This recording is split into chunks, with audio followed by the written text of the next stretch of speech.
Santiago 5, versículos del 13 al 18, dice así: ¿Está alguno entre vosotros afligido? Haga oración. ¿Está alguno alegre? Cante alabanzas. ¿Está alguno enfermo entre vosotros? Llamen los ancianos de la iglesia y oren por él, ungiéndole con aceite, en el nombre del Señor. Y la oración de fe salvará al enfermo, y el Señor lo levantará, y si hubiese cometido pecados, les serán perdonados. Confesaos vuestras ofensas unos a otros, y orad unos por otros, para que seáis sanados. La oración eficaz del justo puede mucho. Elías era hombre sujeto a pasiones semejantes a las nuestras, y oró fervientemente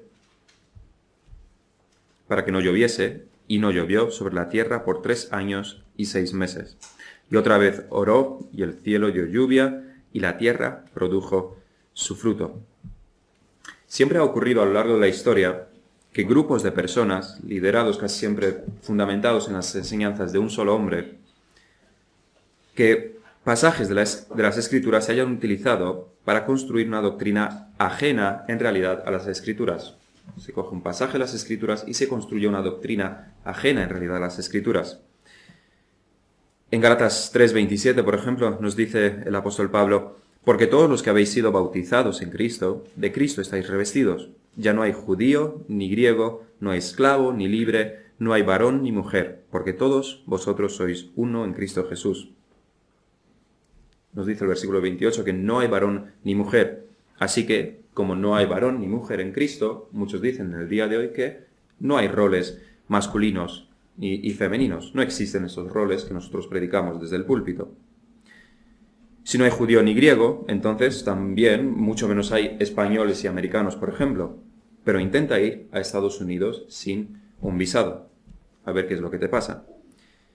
Si siendo cristianos ya no existen esclavos ni libres, cuéntame cómo Pablo dice a los esclavos que sirvan rectamente a sus amos. Si no hay varón ni mujer, intenta como hombre entrar en un baño, vestuario de mujer, a ver qué es lo que te ocurra. O participa como mujer en los Juegos Olímpicos en las categorías de los hombres, a ver cómo no hay diferencias entre hombres y mujeres. Claramente este pasaje no quiere decir eso. Pero esto es lo que predican los cristianos egalitarios, que han metido en el cristianismo las ideas del feminismo, así que utilizan este pasaje para justificar sus doctrinas, pero que no existe realmente en las Escrituras. En Lucas 12:22 tenemos otro ejemplo. Dice Jesús a sus discípulos: por tanto os digo, no os afanéis por vuestra vida, qué comeréis, ni por el cuerpo qué vestiréis. La vida es más que la comida, y el cuerpo que el vestido. Considerad los cuervos, que ni siembran ni siegan, que ni tienen despensa ni granero, y Dios los alimenta. ¿No valéis vosotros mucho más que las aves?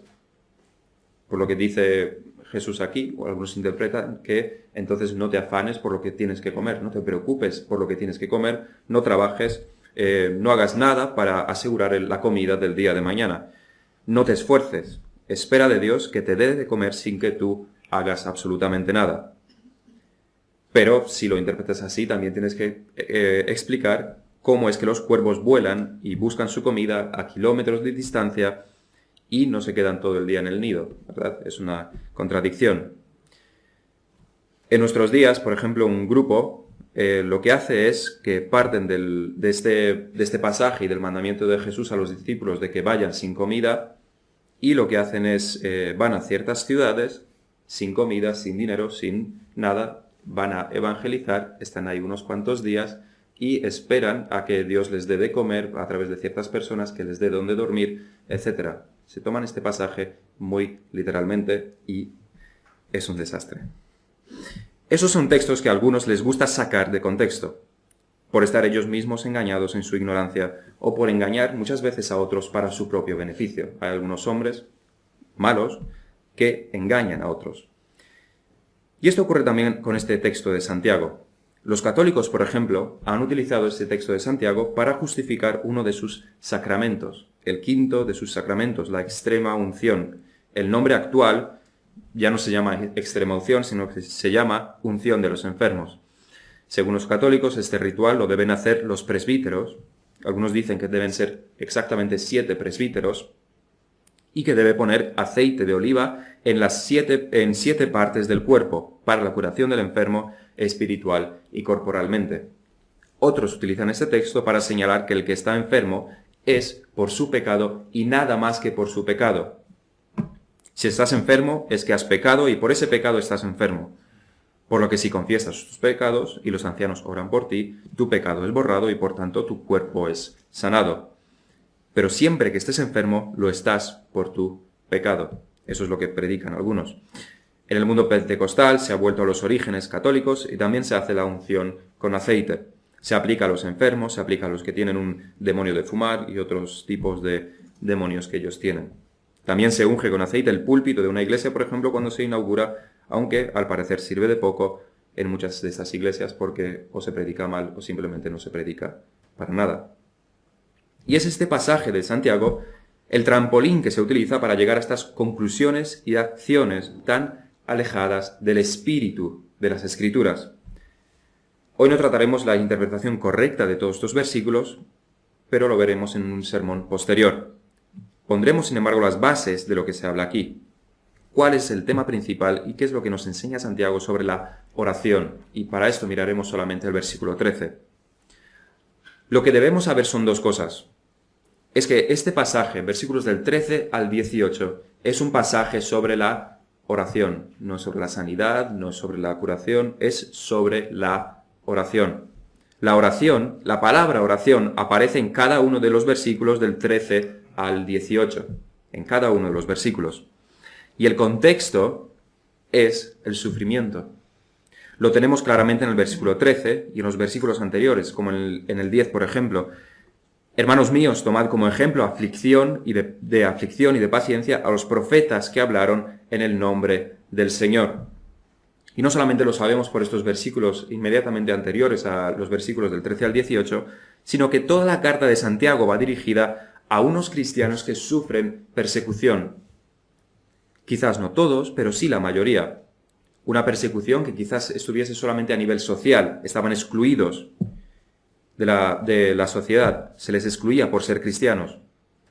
Pero no nos quepa duda de que podían llegar a materializarse estas persecuciones y a sufrir una persecución física.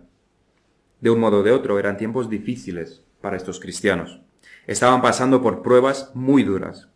Toda la alegría, la paz, la esperanza, el amor, la fe que recibieron con la predicación del Evangelio estaban todas sistemáticamente apagadas por las circunstancias externas que sufrían. Estaban desfalleciendo. Sus fuerzas estaban como una vela en medio de una tormenta de nieve. O quizás solamente eran un pabilo humeante, como nos dice el profeta. Los receptores de Santiago son unos soldados rodeados por sus enemigos, mucho más numerosos que ellos.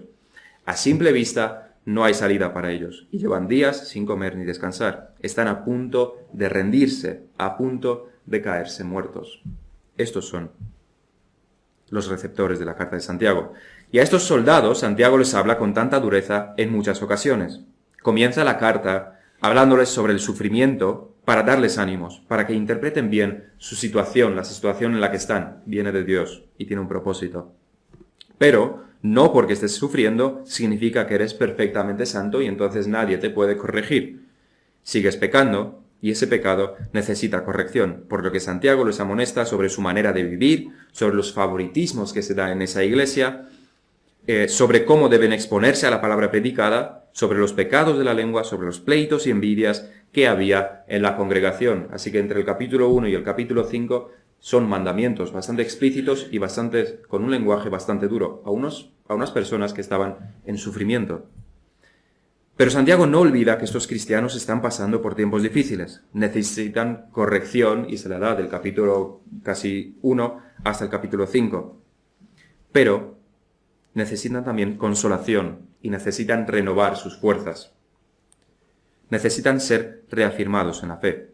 ¿Y qué es lo que debe hacer el que se encuentra sin fuerzas? No solamente por la persecución. Los ataques del mundo los sufrimos también nosotros. La mayoría de los que nos rodean rechazan completamente a Dios. Todas las instituciones están atacando la verdad cristiana. Desde los libros de primaria hasta la universidad no hay más que ataques a la existencia de Dios y a toda verdad cristiana. Se alaba y se enaltece a los cabecillas del nuevo ateísmo, por ejemplo, y está de moda seguir a estos. En medio de todo esto puede que nos quedemos sin fuerzas, puede que nos entren las dudas, que todo se torne de negro delante de nuestros ojos. ¿Y qué hacemos en esa situación? Lo que Santiago nos dice es orar. ¿Está alguno entre vosotros afligido? Haga oración. ¿Está alguno alegre? Cante alabanzas. Santiago nos introduce aquí a dos temas bastante diferentes, a dos situaciones bastante diferentes, una de aflicción y otra de alegría, dos situaciones muy diferentes. Pero ambas las debemos relacionar con Dios, las debemos orientar hacia Dios. Al fin y al cabo, ambas vienen de Dios. Nada ocurre sin la voluntad de Dios y mucho menos las situaciones por las que sus hijos pasan. En cuanto al sufrimiento, ya lo tenemos en la epístola de Santiago. Hermanos míos, tened por sumo gozo cuando os halléis en diversas pruebas, sabiendo que la prueba de vuestra fe produce paciencia. Mas tenga la paciencia su obra completa para que seáis perfectos y cabales sin que os falte cosa alguna. Así que la aflicción y el sufrimiento están controladas por Dios, vienen de Dios y tienen un propósito que es el de hacer madurar y crecer en la fe a sus hijos. Y la paciencia, se prueba la fe obteniéndose paciencia y ejercitando la paciencia maduramos, así que tienen un propósito. La alegría, en el capítulo 1, versículo 17, nos dice Santiago, toda buena dádiva y todo don perfecto desciende de lo alto, del Padre de las luces, en el cual no hay mudanza ni sombra de variación. Igual que las pruebas vienen de Dios, el sufrimiento viene de Dios, también los tiempos de paz, la prosperidad, la felicidad, que es lo que tenemos en el Salmo 126, por ejemplo. Cuando Jehová hiciere volver a la cautividad de Sión, seremos como los que sueñan. Entonces nuestra boca se llenará de risa y nuestra lengua de alabanza. ¿Quién hace todo esto? Dios. Sigue diciendo el salmista. Entonces dirán las naciones, grandes cosas ha hecho Jehová con estos, grandes cosas ha hecho Jehová con nosotros, estaremos alegres. Haz volver nuestra cautividad, oh Jehová, como los arroyos del Negev. Los que sembraron con lágrimas, aflicción, con regocijo, alegría, segarán. Irán dando y llorando el que lleva la preciosa semilla, mas volverá a venir con regocijo, trayendo sus gavillas. ¿Y por qué no oramos también? ¿Por qué oramos cuando estamos en aflicción? Y también, ¿por qué no oramos cuando tenemos alegría? ¿Por qué no oramos en las dos situaciones? La alabanza y la oración en realidad no se pueden separar. Orar es hablar con Dios y cantar himnos de alabanza es también hablar con Dios, es hacer exactamente lo mismo. Se le atribuyen a Agustín de Hipona las palabras, el que canta, ora dos veces. Una cosa es cierta, que el que alaba a Dios está orando a Dios. Todo himno es una oración hacia Dios. Si leemos los salmos en español, difícilmente podemos percibir en la mayoría si se trata de himnos o se trata de oraciones. Vemos que están en verso y son salmos, pero indudablemente son oraciones dirigidas hacia Dios en la gran mayoría, si no todas. Así que, ya sea que estés en aflicción, en medio de problemas que te aplastan, o alegre, feliz, gozoso, la solución es, lo que tienes que hacer es decírselo a Dios, por medio de la oración, por medio de himnos. Tenemos aquí que hacernos una pregunta. Santiago nos dice que si estamos afligidos, que oremos. Ahora bien, ¿lo hacemos realmente? Cuando se nos presenta una realidad que no esperábamos, cuando nos topamos con un problema que no imaginábamos, cuando no sabemos qué hacer con ello y nos pesa demasiado, ¿acudimos a Dios? ¿Cuál es tu primer instinto? ¿Acudir a tu esposo o a tu esposa? ¿A tus hermanos? ¿A tus amigos más cercanos? Lo primero que haces cuando tienes un problema de este tipo es contárselo a otra persona o acudir a Dios en oración. Si cuando tenemos un problema no acudimos primero a Dios en oración, nuestro problema en realidad es más grande de lo que pensábamos. Dios debe ser el primero en quien debemos pensar y pedirle ayuda a Él.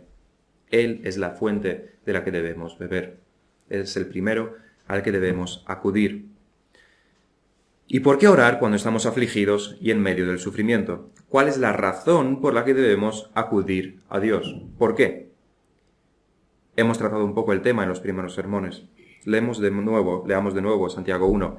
Hermanos míos, Tened por sumo gozo cuando os halléis en diversas pruebas, sabiendo que la prueba de vuestra fe produce paciencia, mas tenga la paciencia su obra completa, para que seáis perfectos y cabales, sin que os falte cosa alguna. Lo que le pediremos a Dios cuando estemos en aflicción dependerá de la visión que tenemos sobre las pruebas que nos vienen, dependerá de nuestra visión sobre esas aflicciones. Si nuestro propósito en la vida no es crecer en gracia, no es crecer en madurez, en fe, entonces lo que le pediremos a Dios es que nos libre cuanto antes de la situación en la que estamos. Pediremos con desesperación que Dios nos saque de esa situación, porque las pruebas y tribulaciones, el sufrimiento y la aflicción son algo que solamente nos amargan la vida y nada más. Las pruebas, si tenemos esta visión, las pruebas son interrupciones indeseadas en nuestra vida, en la que lo único que queremos es placer y alegría. Interrupciones indeseadas en una vida de placer. Pero esa es la mentalidad del impío, de aquel que no conoce a Dios, de aquel que no sabe que las pruebas tienen un propósito, y que este propósito es la madurez en la fe. Por tanto, debemos esforzarnos en tener gozo en las aflicciones. Gozo, que no es exactamente lo mismo que la alegría. No es estar riendo y sonriendo. Así que, ¿qué buscamos cuando acudimos a Dios en oración si no es que nos saque de la situación en la que estamos? ¿Qué es lo que le pediremos a Dios? Lo primero que debemos buscar en oración es consuelo. Somos humanos limitados y no tenemos una perspectiva total, un cuadro completo de todo lo que ocurre, y puede que estemos muy confusos en medio del sufrimiento. Así que debemos buscar consuelo en Dios. En parte debemos hacer lo que nos dice Pedro en el capítulo 5 de su primera epístola. Nos dice Pedro, echando toda vuestra ansiedad sobre Él, porque Él tiene cuidado de vosotros. Por supuesto, cuando tienes ansiedad, cuando estás en medio de sufrimientos, de pruebas, de situaciones difíciles. Nos dice Pedro, echad toda vuestra ansiedad sobre Él. Somos limitados, no podemos entender todas las circunstancias y muchas veces estas circunstancias no dependen de nosotros. Nuestro llamado es hacer cuanto esté en nuestras manos para hacer las cosas correctamente y en orden. Nuestro deber es trabajar para hacer todo como es debido. Pero muchas veces, aun haciendo todo lo que está en nuestras manos, la situación en la que estamos no mejora. Esto ocurre, por ejemplo, cuando pierdes el puesto de trabajo. Tú has trabajado correctamente y honestamente, te has esforzado trabajando como para Dios, pero hay un ERE, y ya sea por tu poca antigüedad, por tu departamento, estás entre los afectados. Y tienes una hipoteca y tienes familia. Estás intentando encontrar trabajo, pero parece imposible. No lo consigues. Si no buscas consuelo en Dios en esta situación, si no echas tu ansiedad sobre Él, vas a caer en depresión y desesperación. Debes confiar en Dios. Debes buscar su consuelo. Esta es desde luego la perspectiva de Pablo sobre todo lo que le ocurre. En 2 Corintios 5:3 dice Pablo, bendito sea el Dios y Padre de nuestro Señor Jesucristo, Padre de misericordias y de toda consolación, el cual nos consuela en todas nuestras tribulaciones, para que podamos también nosotros consolar a los que están en cualquier tribulación, por medio de la consolación con que nosotros somos consolados por Dios. Porque de la manera que abundan en nosotros las aflicciones de Cristo, así abunda también por el mismo Cristo nuestra consolación. Pablo no dice el Padre de misericordias que nos evita cualquier tribulación. Tampoco dice el Padre de misericordias que nos saca inmediatamente de cualquier aflicción. Lo que dice es Padre de misericordias y de toda consolación, el cual nos consuela en todas nuestras tribulaciones, en medio de nuestras tribulaciones. Es diferente. No el que lo resuelve inmediatamente, no el que no nos mete en tribulaciones y nos las evita para que vivamos una vida maravillosa. De esas palabras de Pablo también debemos entender una cosa, que su consuelo viene de Cristo. Es un consuelo cristiano, que es muy diferente al consuelo no cristiano. Debemos examinarnos a nosotros mismos y ver si el consuelo que obtenemos es el correcto cuando estamos sufriendo. Debemos ver cómo consolamos a nuestros hermanos y hermanas cuando están pasando por pruebas, porque hay una diferencia entre el consuelo cristiano y el consuelo no cristiano. El mundo se consuela haciendo un esfuerzo, por un lado, de minimizar el problema desde un punto de vista natural. Se dice, no es tan grave. ¿Y si uno tiene cáncer? ¿Qué consuelo trae el mundo a esto? Porque sí que es grave. O bien lo que el mundo hace es caer en el fatalismo. Por esto tenías que pasar, dicen, y no podías hacer nada. Nos toca a todos. Fatalismo. O, para consolar, se basa en una esperanza infundada. Como por ejemplo, ya verás cómo sales de esta. Pero muchas veces no es así. Y aunque pueda sonar parecido, la diferencia con el consuelo que obtenemos de Dios es distinto. Nuestro consuelo no es infundado, no es fatalista. Nuestro consuelo es saber que Dios, el que sustenta todo el universo y hasta el último grano de arena de este mundo, lo tiene todo bajo control. Y no solamente eso, sino que todas las cosas ayudan a bien a aquellos que aman a Dios. Todas las cosas. Y aquí desde luego se incluyen las pruebas, problemas, sufrimientos.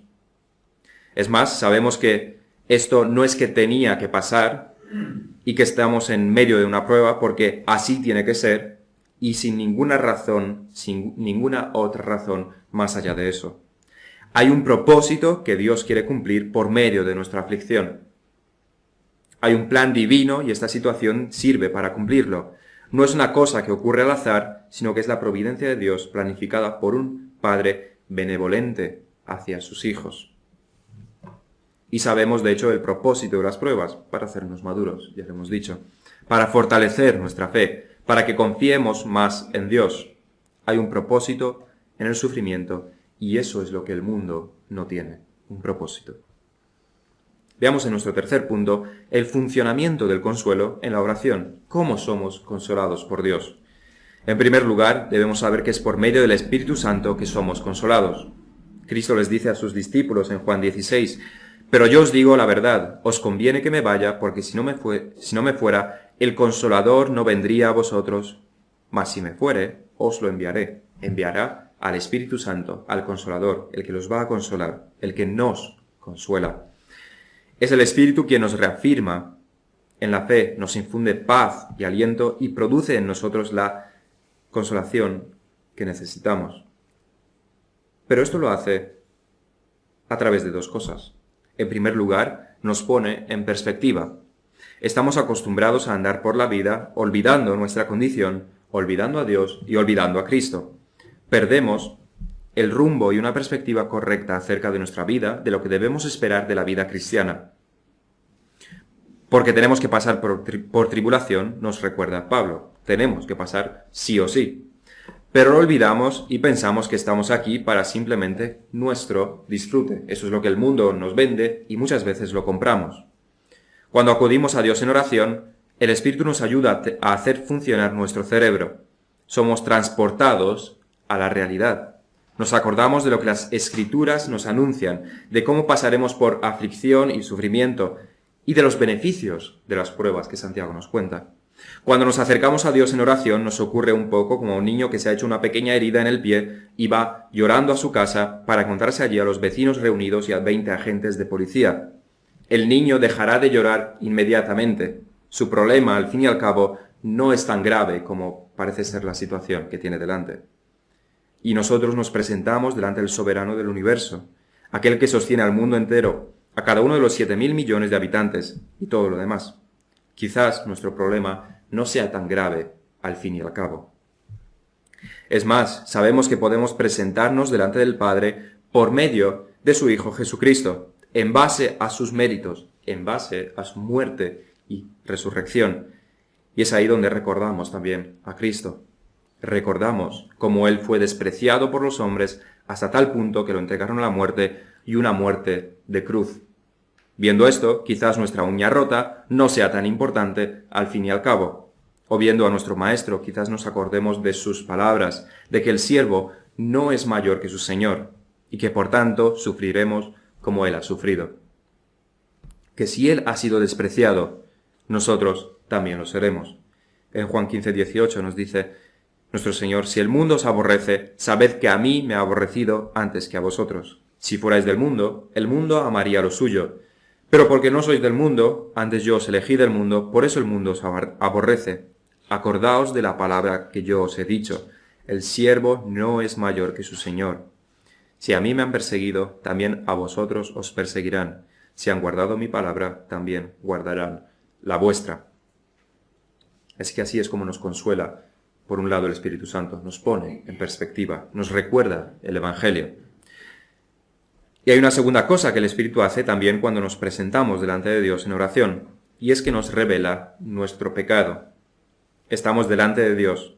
Fingir no sirve de nada. Nos vemos obligados a reconocer nuestro pecado, y eso significa sentir la corrección de Dios. Esta corrección, sin embargo, aunque nos duela, nos trae consolación al mismo tiempo. Un ejemplo de esto lo podemos encontrar en el Salmo 73, Salmo de Asaf. Dice así: «Ciertamente es bueno Dios para con Israel, para con los limpios de corazón. En cuanto a mí, casi se deslizaron mis pies. Por poco resbalaron mis pasos, porque tuve envidia de los arrogantes, viendo la prosperidad de los impíos. Porque no tienen congojas por su muerte, pues su vigor está entero. No pasan trabajos como los otros mortales, ni son azotados como los demás hombres. Por tanto, la soberbia los corona, se cubren de vestido de violencia. Sus ojos se les saltan de gordura, logran con creces los antojos del corazón. Se mofan y hablan con maldad de hacer violencia, hablan con altanería. Ponen su boca contra el cielo y su lengua pasea la tierra. Por eso Dios hará volver a su pueblo aquí, y aguas en abundancia serán extraídas para ellos. Y dicen: ¿cómo sabe Dios? ¿Y hay conocimiento del Altísimo? He aquí estos impíos, sin ser turbados del mundo, alcanzaron riquezas. Verdaderamente, dice Asaf, verdaderamente en vano he limpiado mi corazón, en vano he lavado mis manos en inocencia, pues he sido azotado todo el día y castigado todas las mañanas. Si dijera yo hablaré como ellos, he aquí a la generación de tus hijos engañaría. Cuando pensé para saber esto, fue duro trabajo para mí». Vemos a Asaf sufriendo al observar el camino de los impíos. Sufre, dice: en vano he limpiado mi corazón. Porque él intenta caminar en un camino de santidad, cumplir todos los mandamientos de Dios, mortifica el pecado y se esfuerza todo lo que puede. Y lo que obtiene son dificultades y sufrimientos. Es azotado todos los días. Es castigado todas las mañanas. Pero es entonces cuando viene y se presenta delante de Dios. Hasta que entrando en el santuario de Dios dice: comprendí el fin de ellos. Se llenó de amargura mi alma, y en mi corazón sentía punzadas. Tan torpe era yo que no entendía. Era como una bestia delante de ti. Con todo, yo siempre estuve contigo, me tomaste de la mano derecha. Me has guiado según tu consejo, y después me recibirás en gloria. ¿A quién tengo yo en los cielos, sino a ti? Y fuera de ti nada deseo en la tierra. Mi carne y mi corazón desfallecen, mas la roca de mi corazón y mi porción es Dios para siempre. Porque aquí los que se alejan de ti perecerán, tú destruirás a todo aquel que de ti se aparta. Pero en cuanto a mí, el acercarme a Dios es el bien. He puesto en Jehová el Señor mi esperanza, para contar todas tus obras. Así que Asaf viene delante de Dios, se acerca a Dios en oración, y toda su falta de esperanza, toda su amargura, toda su envidia, todo esto es corregido. Por medio del Espíritu, Dios le da otra perspectiva a Asaf, ve cuál es la situación real y ve cómo él estaba equivocado. Tan torpe era yo, dice Asaf, que no entendía. Era como una bestia delante de ti. Ve su situación, ve su pecado, ve su torpeza. Es corregido por Dios. Pero es esta corrección la que lo consuela. Mi carne y mi corazón desfallecen, mas la roca de mi corazón y mi porción es Dios para siempre. Igualmente, de esta manera somos nosotros corregidos por Dios. Se nos da una perspectiva nueva sobre nuestra situación y descubrimos que nosotros no somos el centro del universo. Tenemos pecados que corregir, el primero siendo el pecado de la desesperación. En cuarto y último lugar, esta consolación que viene de Dios por medio del Espíritu en la oración no es inmediata. Debe haber una perseverancia en la oración. Las cosas no hacen clic cuando nosotros queramos. Quizás a veces la consolación sea inmediata. Otras veces, muchas veces, no lo es. Quizás en ocasiones necesitamos algo más que oración, y esto lo veremos en nuestro próximo sermón. Pero debemos perseverar en oración. Dios quiere nuestra perseverancia. Perseverancia es lo que vemos antes del nacimiento de uno de los hombres más grandes de Dios, uno que fue fiel en todo a Dios, en medio de una situación para nada difícil y muy, muy compleja. Este es Samuel. La historia de Samuel comienza con Ana, su madre. Leemos en el primer capítulo del primer libro de Samuel. Hubo un varón de Remataim de Zofim, del monte de Efraín, que se llamaba Elcana, hijo de Jeroam, hijo de Eliú, hijo de Tou, hijo de Zuf, efrateo. Y tenía él 2 mujeres. El nombre de una era Ana, y el de la otra Penina. Y Penina tenía hijos, mas Ana no los tenía. Y sigue en el versículo 6, y su rival, Penina, la irritaba a Ana, enojándola y entristeciéndola, porque Jehová no le había concedido tener hijos. Así hacía cada año. Cuando subía a la casa de Jehová, la irritaba así, por lo cual Ana lloraba y no comía.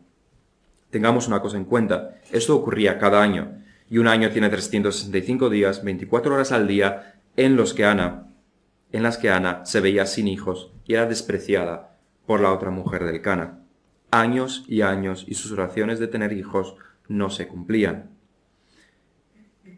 Pero nos cuenta después, en este pasaje, y se levantó Ana después de que hubo comido y bebido en Silo, y mientras el sacerdote Eli estaba sentado en una silla junto a un pilar del templo de Jehová, ella con amargura de alma oró a Jehová, y lloró abundantemente, oró a Jehová. Y Ana sería bendecida por Dios, y levantándose de mañana, adoraron delante de Jehová, y volvieron y fueron a su casa en Ramá. Y Elcana se llegó a Ana su mujer, y Jehová se acordó de ella. Aconteció que al cumplirse el tiempo, después de haber concebido Ana, dio a luz un hijo, y le puso por nombre Samuel, diciendo, por cuanto lo pedía Jehová.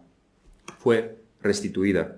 Años de sufrimiento, de oprobio, de desprecio, de oración, y su petición fue escuchada. Ahora bien, cuando leemos este pasaje, tengamos en cuenta que Ana no fue consolada al concebir un hijo, sino que fue consolada cuando recibió una respuesta de Dios, cuando recibió y creyó la promesa de Dios. Dios no la consoló de inmediato, porque la única consolación que ella aceptaba era tener un hijo. Pasaron los años y al final recibió la consolación que ella buscaba, y también su hijo, pero son 2 cosas diferentes. Pero esto no es sino para mostrarnos que Dios quiere que perseveremos en oración. No lo tenemos que deducir, en realidad, a través de las muchas historias que nos presentan esta realidad, y hay muchas historias en la Biblia que nos la cuentan, sino que nuestro Señor nos lo dice explícitamente en Lucas 18. También le refirió Jesús una parábola sobre la necesidad de orar siempre y no desmayar. Comienza así, la necesidad de orar siempre y no desmayar, diciendo, había en una ciudad un juez que ni temía a Dios ni respetaba a hombre. Había también en aquella ciudad una viuda, la cual venía a él diciendo, hazme justicia de mi adversario. Y él no quiso por algún tiempo, pero después de esto dijo dentro de sí, aunque ni temo a Dios, ni tengo respeto a hombre, sin embargo, porque esta viuda me es molesta, le haré justicia, no sea que viniendo de continuo me agote la paciencia. Y dijo el Señor, oíd lo que dijo el juez injusto. ¿Y acaso Dios no hará justicia a sus escogidos que claman a él día y noche? ¿Se tardará en responderles? Os digo que pronto les hará justicia. Pero cuando venga el Hijo del Hombre, hallará fe en la tierra. La necesidad de orar siempre y no desmayar, nos dice nuestro Señor. Debemos perseverar en la oración, porque esto demuestra la fe. Para concluir, meditemos sobre algunas cosas. La primera, ¿a quién recurres primero cuando estás en un problema, en una situación difícil? ¿Qué haces cuando estás en una situación que va más allá de tus fuerzas? ¿Recurres a tu familia, a tus amigos más cercanos primero? ¿O acudes a Dios en oración? La segunda, ¿qué es lo que pides en oración? ¿Que los problemas desaparezcan? ¿Que tu situación se resuelva inmediatamente? ¿O pides que Dios cumpla sus propósitos dentro de esa prueba en la que estás? Esto revela dónde está realmente tu corazón, si en las cosas espirituales o las cosas del mundo. En tercer lugar, ¿perseveras en oración? Igual que le ocurrió a Ana, quizás tengas una causa por la que llevas mucho tiempo orando y el Señor no te ha consolado todavía. Persevera en la oración. ¿Perseveras en la oración? Vamos a orar.